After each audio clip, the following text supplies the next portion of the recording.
Good job. Good morning. The recent death of Vietnamese monk Ngoc Han reminds me of the importance of being present when we hear things read, even when they are familiar. May we remember that as we begin our service. We acknowledge that we gather from across the traditional lands of the Western Abenaki people. We pay respect to their elders, both past and present. My name is Steve Finner. I use he, him pronouns. As today's worship associate, I extend to you a warm welcome. Thank you for joining us in this time of worship from wherever you are. Whether you are on Zoom, on Facebook, or watching the service on your own time, we deeply appreciate your presence and your fellowship. For over 155 years, the Unitarian Church of Montpelier has been a sanctuary for those seeking both spiritual sustenance and peace and justice in the world. Whether you are a newcomer, a long-time member, or somewhere in between, you are part of our community, and we are glad you are here. Any and all newcomers to our congregation and worship service are invited to fill out our welcome form shared in the Zoom chat so that we may connect with you outside of our service. If you are joining us in Zoom, the chat function will be on for much of the service. It's a great way to publicly welcome and support one another, to affirm the hard work and effort of our worship team, and to share good vibes and positive thoughts with each other. For technical issues or constructive thoughts, please send a private message to one of our Zoom hosts. They are indicated with an asterisk by their names, or you may join us after coffee hour or for coffee hour and share your thoughts there. Thank you to our virtual greeters who are offering hospitality and tech help throughout the service. Additionally, on Zoom, click on the live transcript button wherever it lives on your screen for increased accessibility. I invite you now to turn your video on and go into gallery view on your Zoom screen. Let us greet your neighbors with a warm and smile and a wave hello.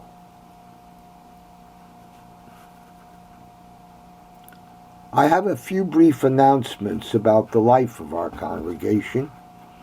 Today, during coffee hour, both the UCM Governing Board and Reverend Joan will be hosting breakout rooms for conversation about current church happenings, including resuming in-person worship attendance. This Thursday evening, you can join the UCM Racial Justice Group for a presentation by Vermont Interfaith Action Executive Director Debbie Ingram called Abolish Slavery, Educating Our Communities on Proposition 2. It has been developed in collaboration with the Vermont Racial Justice Alliance, and more details are available in the weekly e-news, which hopefully you received on Friday. Finally, please read our e-newsletter to learn more about the upcoming events in our church community. And now let us enter more deeply into our time of worship with our prelude offered by local poet and musician Toussaint Sainte Negritude.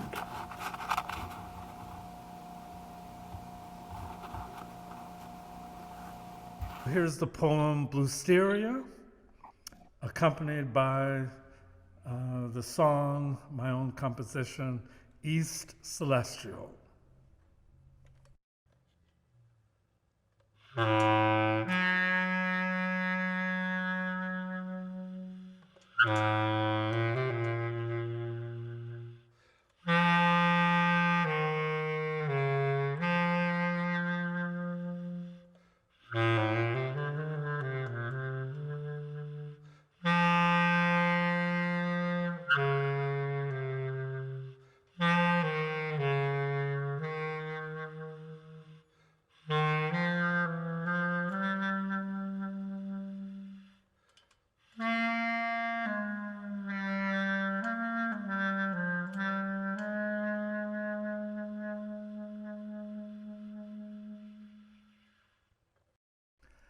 In the emerald spell of the morning snowlight shading east, hazing day-long dusk beyond this old cold clock's relief, there's the most enshrining air of bluesteria, that frailing condition of flatted gree-gree, a queer intuition of fog and witness. Divining the silence, divining the silence, divining the silence to flash and speak. In the diaphanous will of my own gracing peace, there is the most beguiling recognition of bluesteria, sounding my wildest interiors, bluesteria, sounding my wildest interiors to sing and reap, divining my horizons, bluesteria, to expand and receive, divining my horizons to expand and receive.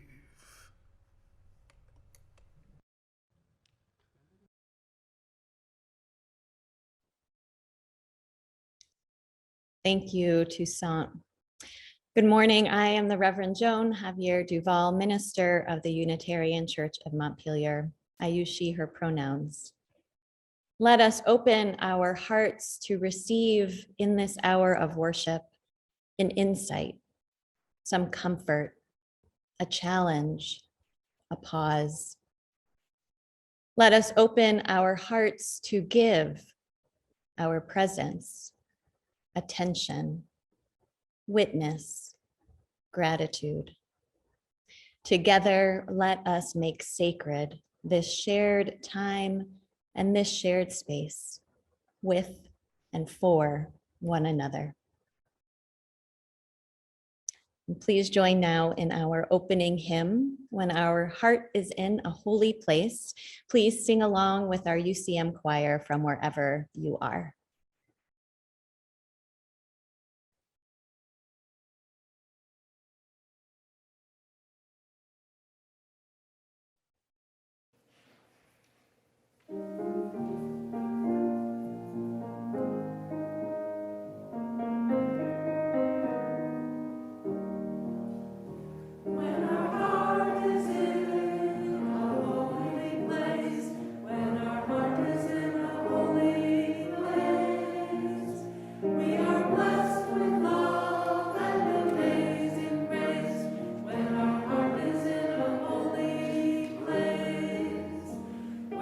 Trust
Good morning.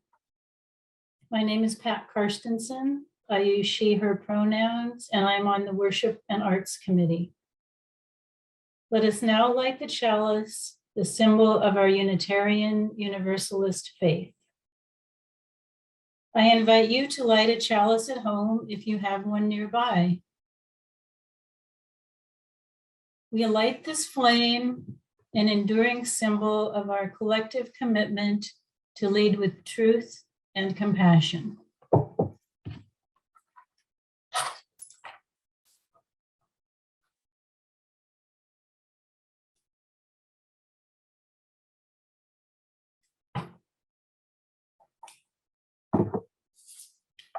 Please join me now in saying our Congregational Covenant.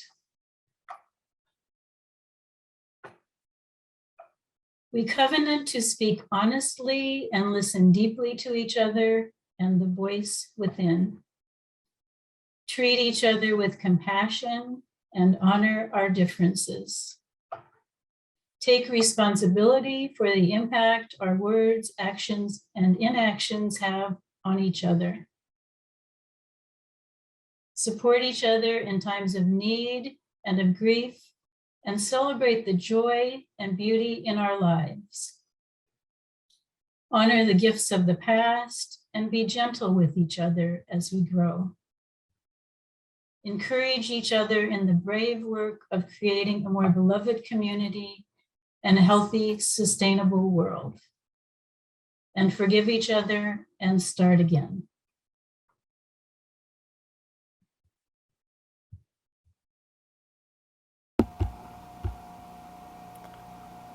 Our generosity is a form of love and gratitude. Our gifts, freely given, help us to practice Unitarian Universalism within and beyond our congregation. Each month through the UCM Community Pouch Program, we share part of our collection with an important church fund or a community organization which is aligned with our values. During the month of February, our Community Pouch recipient is the Vermont Council on Independent Living, a statewide nonprofit directed and staffed by people with disabilities. Since 1979, it has provided services to help people with disabilities develop an independent living plan, access home modifications and transportation, raise children, go to community outings, volunteer, and gain employment. Your contributions to the UCM Community Pouch this month will directly support this work. You can make a contribution by going online. Go to ucmvt.org and click Donate to UCM.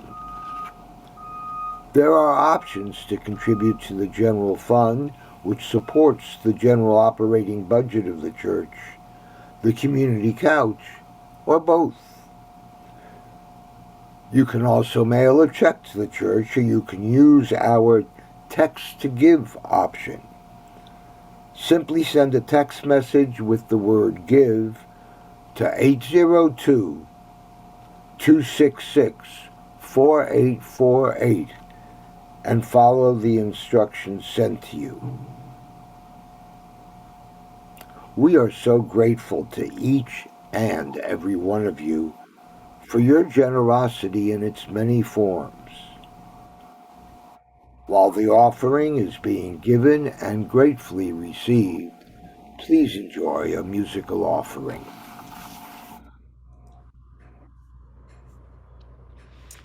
Good morning. I'm Danya Prince, the acting music director. Our guest performer today is Toussaint Saint Negritude, formerly Montpelier, so many of you know him, who now lives in the Northeast Kingdom. His work is considered an example of Afrofuturism, which he describes as a cultural aesthetic which strives to break down post-colonial barriers between the spirit and the tangible, whether that's past, present, or future.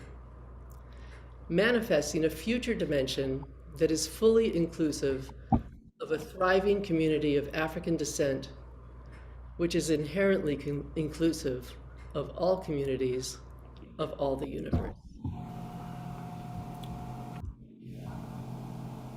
And this next poem I'm going to do here is called Cosmographies in Bloom.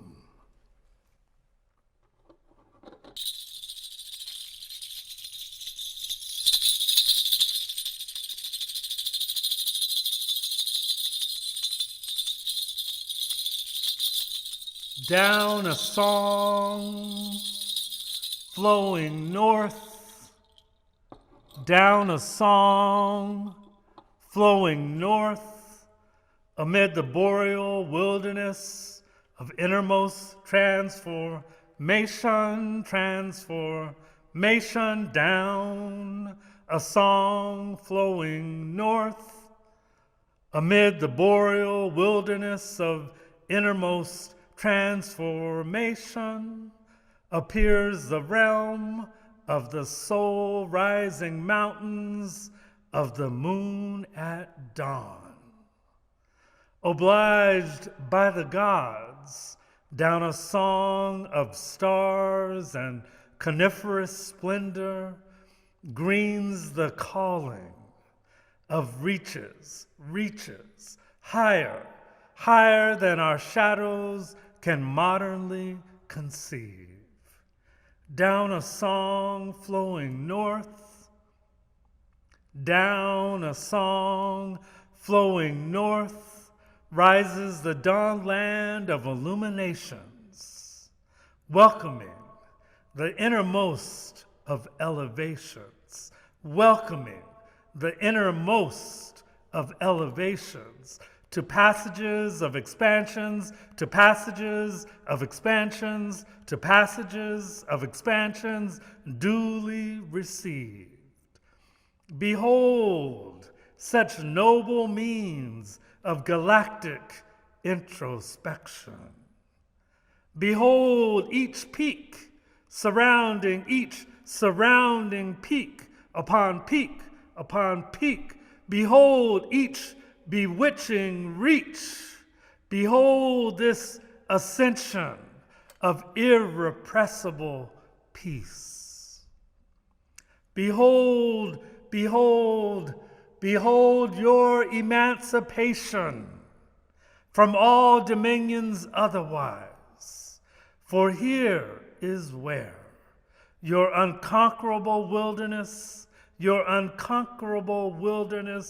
glistens in the liberty your passion calls home, where your unconquerable wilderness glistens in the liberty your passion calls home, welcoming all illuminations to the dawn land of incandescence, to the dawn land incandescence of innermost reclamations, unshackling the sages from the ages long now blazing and found, down this song flowing north amid the boreal chicories lining the cosmos from the astral floor, appears the realm of the soul rising mountains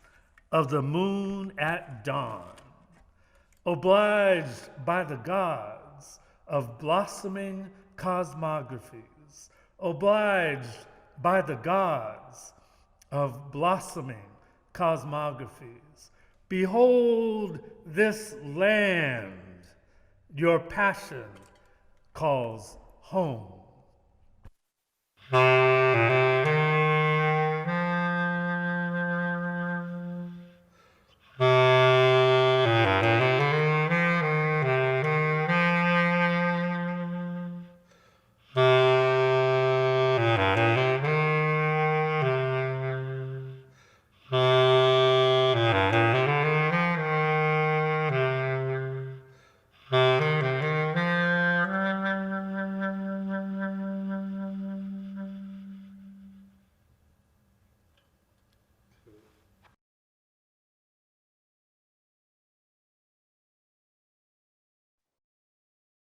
Thank you again, Toussaint.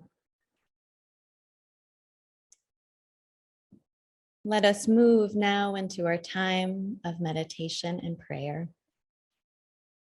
We set aside time to share with one another those joys and concerns that we bring with us into this time of worship. It may be that you are celebrating something special in your life that you would like to share with all of us so that we can celebrate with you. Or perhaps you are experiencing a challenge or a loss that you'd like to share so that we can offer our love and support. Denise Bailey is our lay pastoral caregiver this morning, and she is available to lend a listening ear of care. She'll be available by phone call after the service, and her phone number will be shared in the Zoom chat, and it's also in the church directory.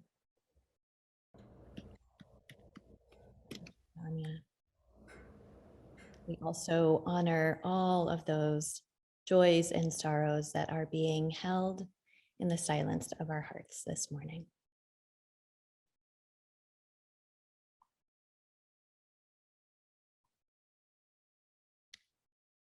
And I invite you to enter more deeply into this time of meditation and prayer. Notice your breath,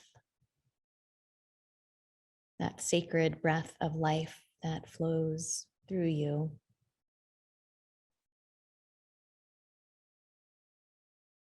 Notice the quality of your spirit in this moment. Notice the soft or rough edges. Notice the depth or the shallowness. Notice the sturdiness and the fragility.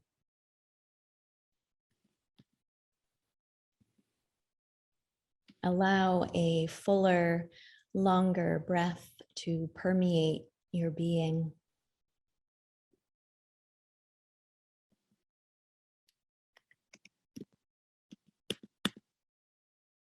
Here, may you feel held by the vastness of this cosmic existence. May you feel connected to air, to soil, to light, to stars. May you feel interwoven with a we of complex and beautiful human souls in the web of life. May all of us feel encircled by a community of belonging and of love. Now let us join in a brief time of quiet meditation, after which we will sing together, Spirit of Life.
I have two readings to share with you this morning.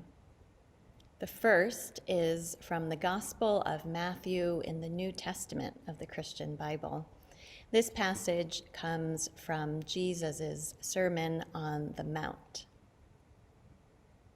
You have heard that it was said, "You shall love your neighbor and hate your enemy." But I say to you, love your enemies and pray for those who persecute you, so that you may be children of your Father in heaven. For he makes his sun rise on the evil and on the good, and sends rain on the righteous and on the unrighteous. And the second reading is a selection from the poem To a Siberian Woodsman After Looking at Some Pictures in a Magazine by the poet Wendell Berry. Who has invented our enmity? Who has prescribed us hatred of each other? Who has armed us against each other with the death of the world? Who has appointed me such anger that I should desire the burning of your house or the destruction of your children? Who has appointed such anger to you?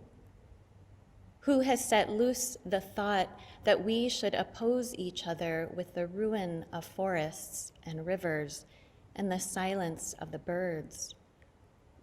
Who has said to us that the voices of my land shall be strange to you, and the voices of your land strange to me? Who has imagined that I would destroy myself in order to destroy you, or that I could improve myself by destroying you? Who has imagined that your death could be negligible to me now that I have seen these pictures of your face? Who has imagined that I would not speak familiarly with you, or laugh with you, or visit in your house and go to work with you in the forest? And now one of the ideas of my place will be that you would gladly talk and visit and work with me. I sit in the shade of the trees of the land I was born in.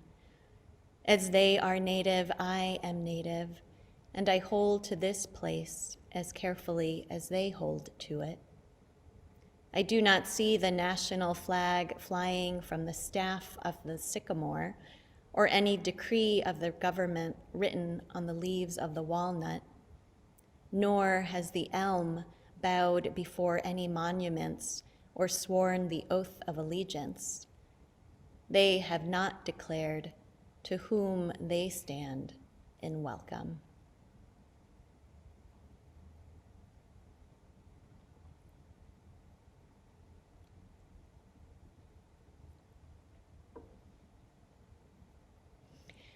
The writer Wendell Berry continually returns to themes of community in his work, and does so poignantly in his novel called Jayber Crow.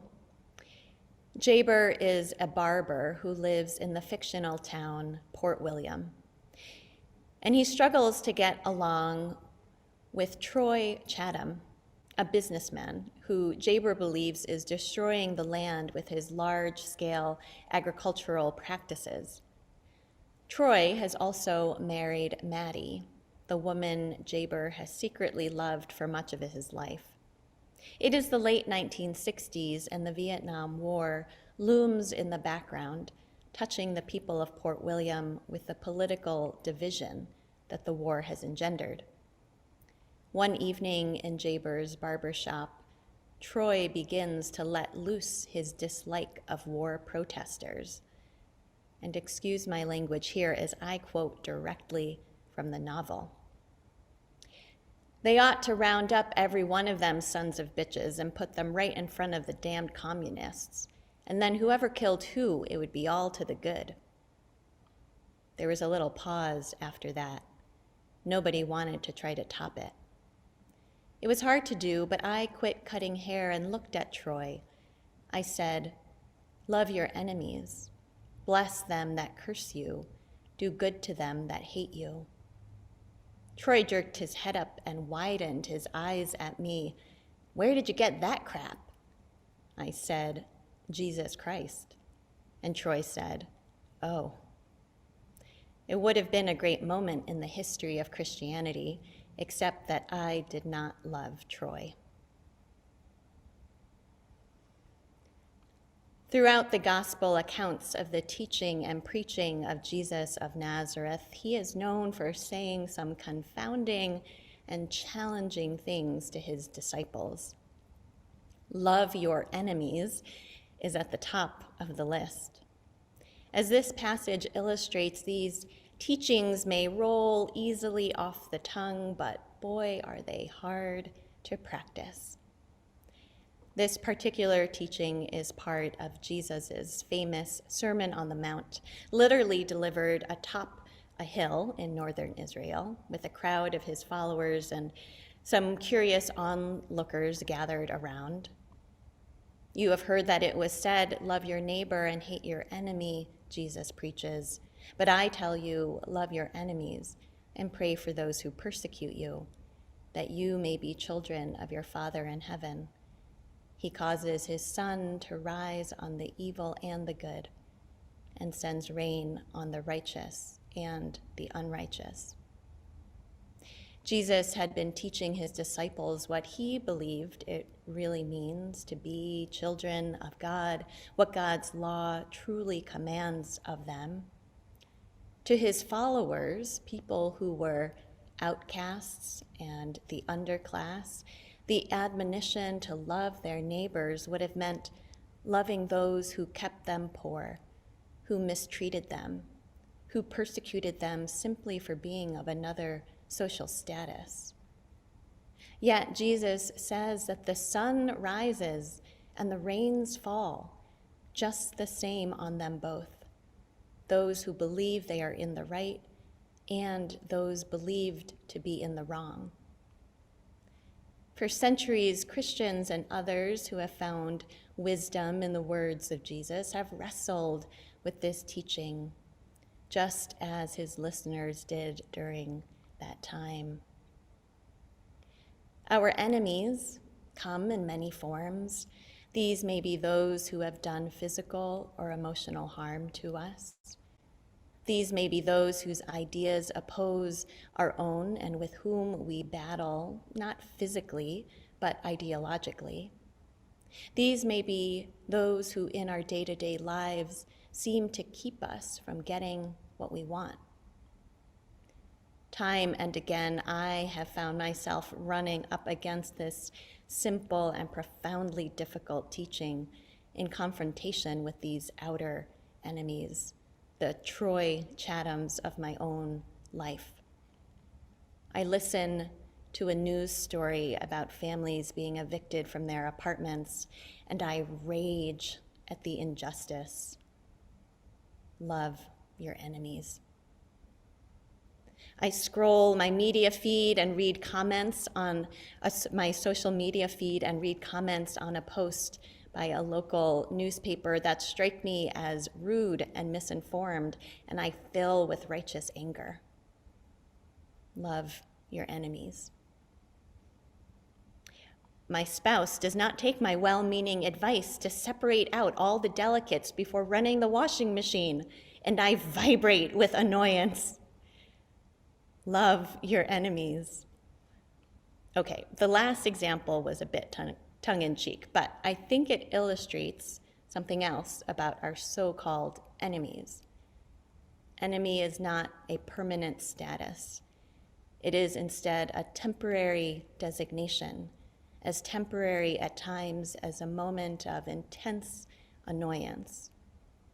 Who we deem to be an enemy can shift and change as we encounter those who don't do what we want, and as we move in and out of our own internal emotional states.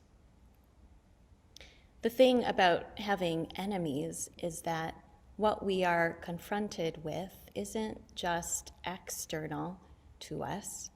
It is actually the internal response that we have to our perceived enemy out there that can loom large: anger, animosity, rage, bitterness.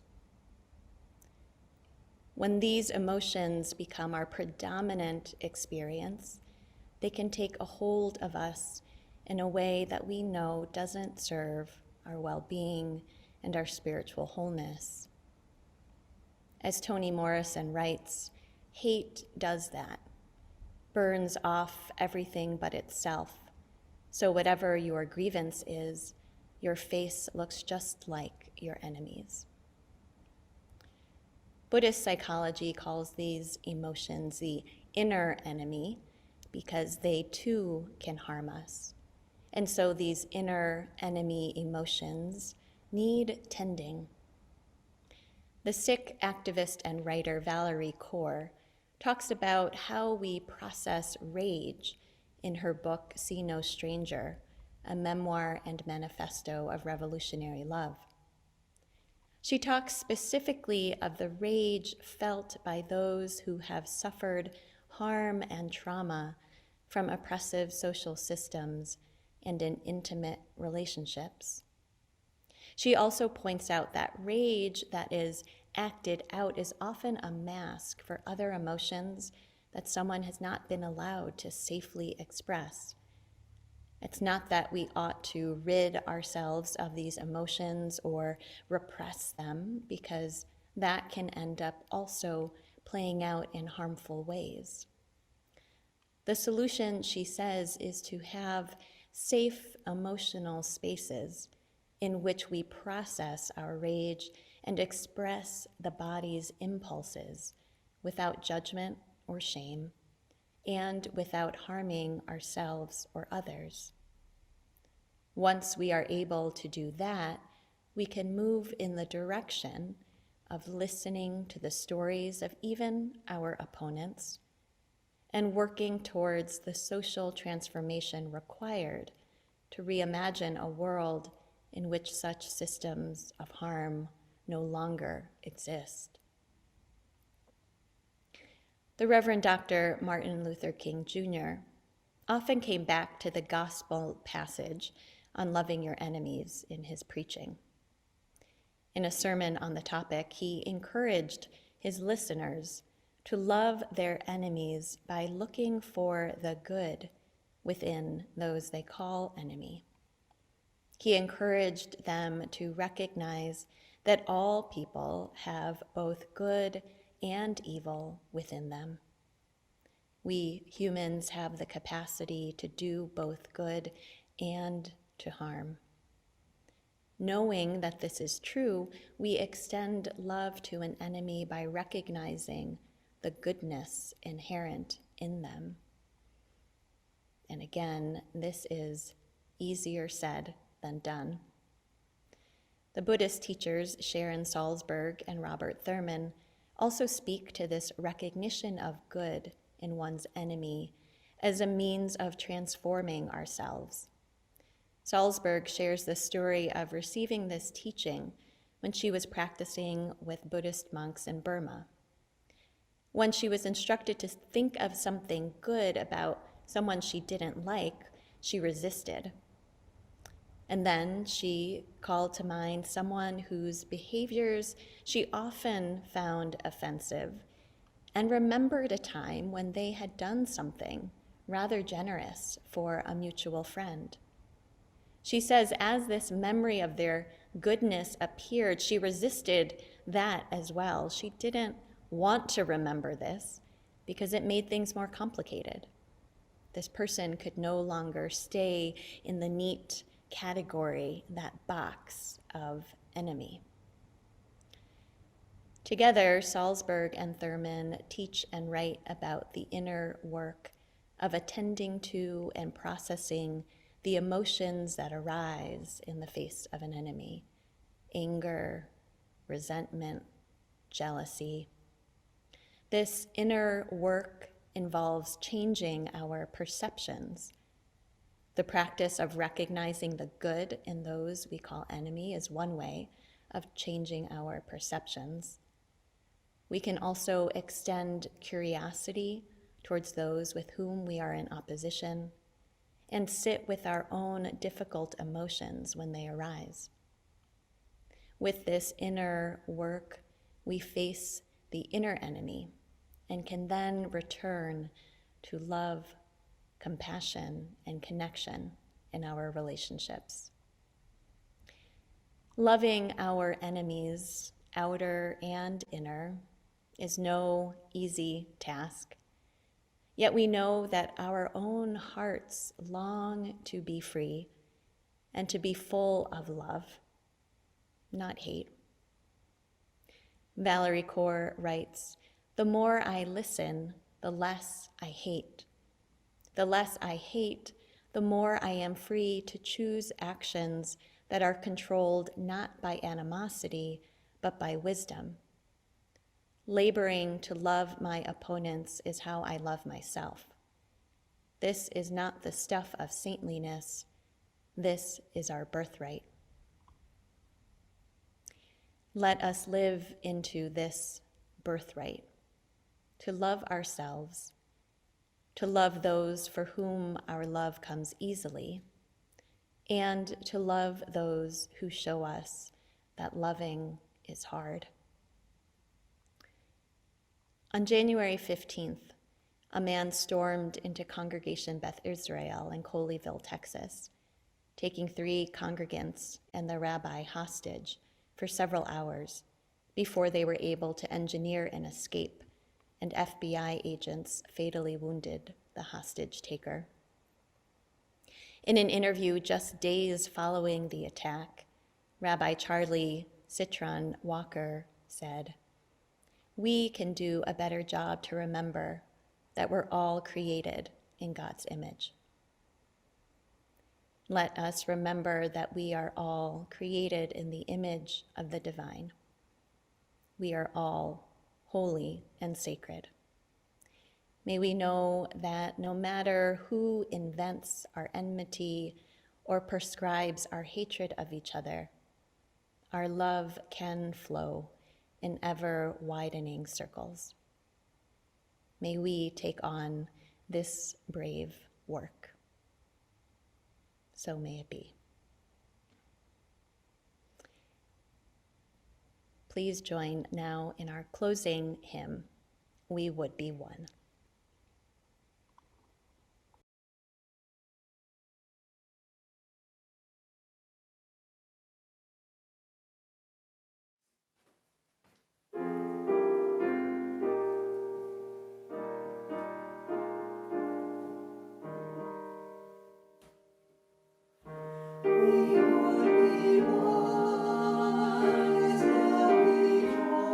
Singing,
As we draw our service to a close, we extinguish the chalice and carry within each of us its healing flame, the warmth of community, and the spark of hope into the days and the week ahead.